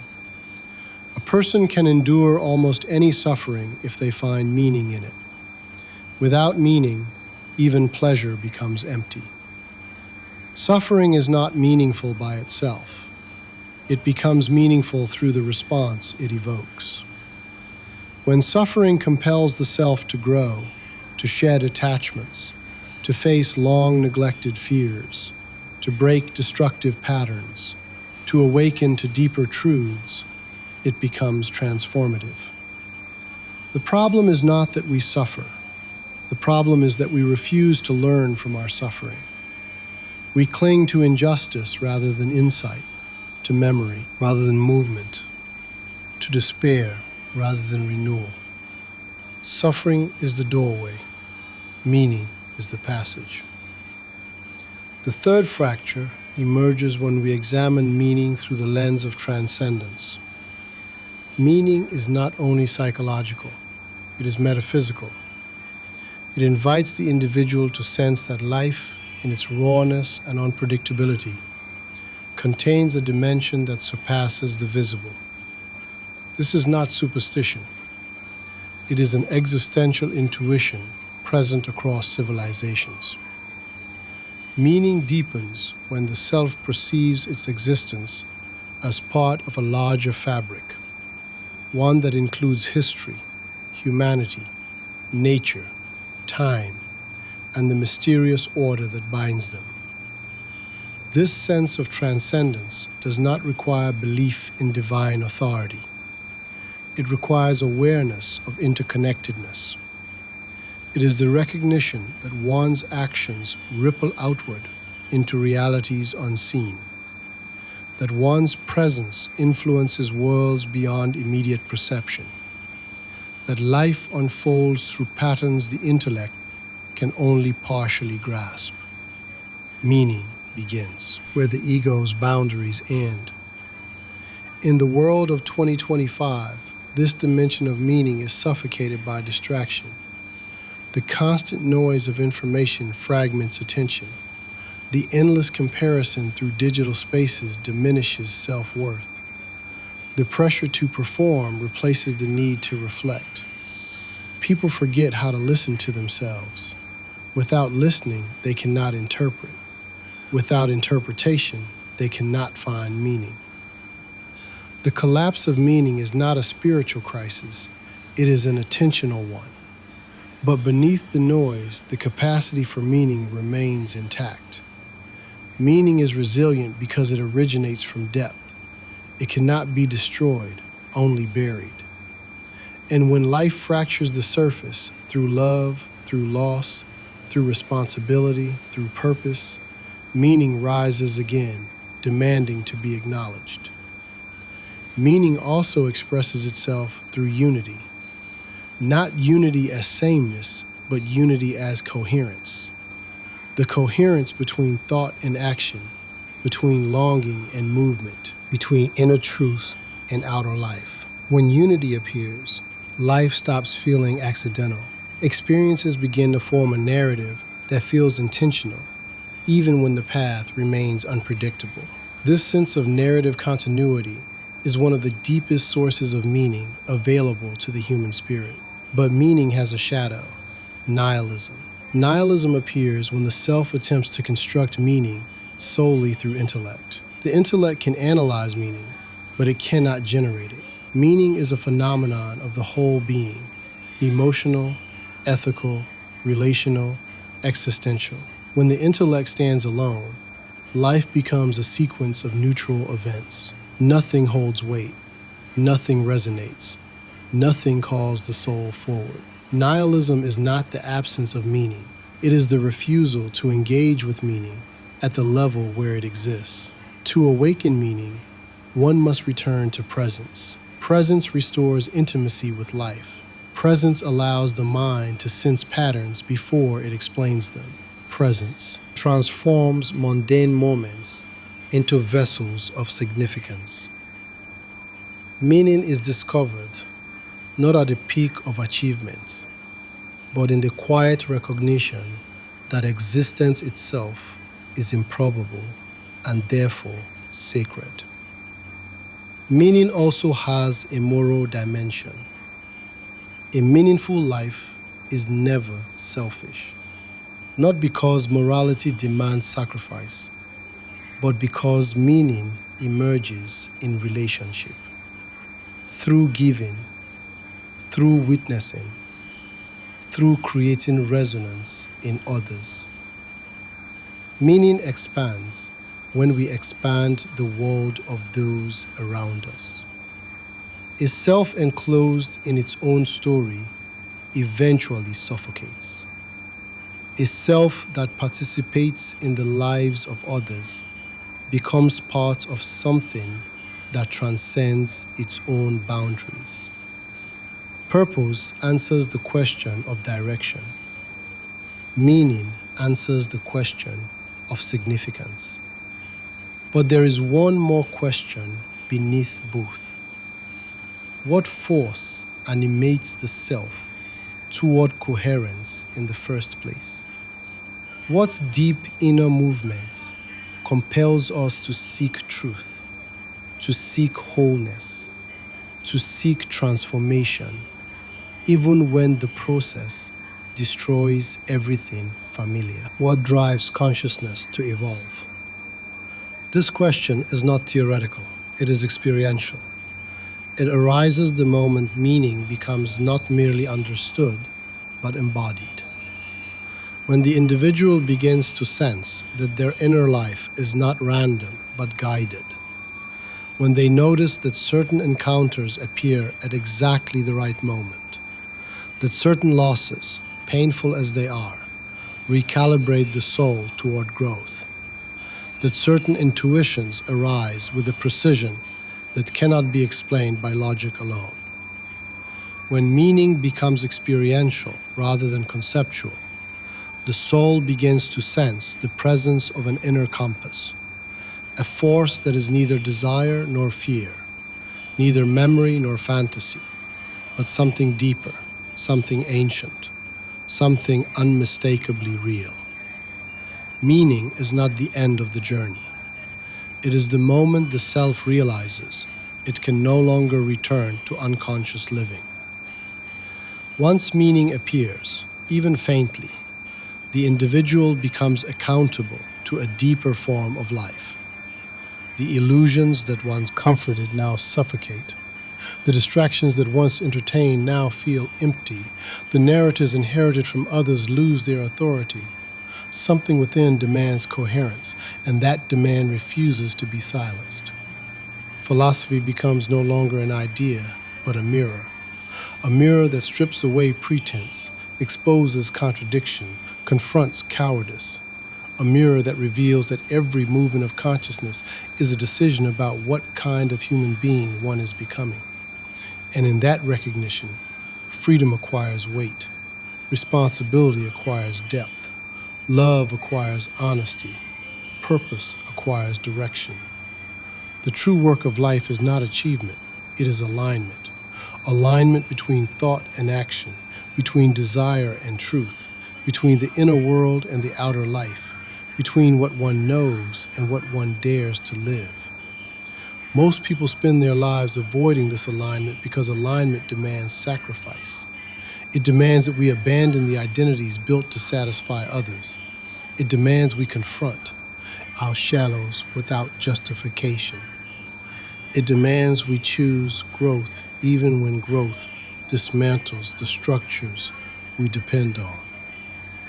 But there is no liberation without dismantling, no clarity without rupture, no awakening without the death of the old self. Across these 10 movements, one truth emerges with relentless clarity. Transformation is not an external event. Transformation is an internal revolt. It begins the moment the self stops bargaining with fear. It deepens the moment the self stops outsourcing meaning. It solidifies the moment the self chooses to stand without masks, without excuses, without the comfort of illusion. Philosophy is not a body of knowledge. It is a discipline of honesty. It trains the mind to see, the heart to feel, and the soul to remain open, even when openness hurts. It forces us to inhabit our existence rather than merely endure it.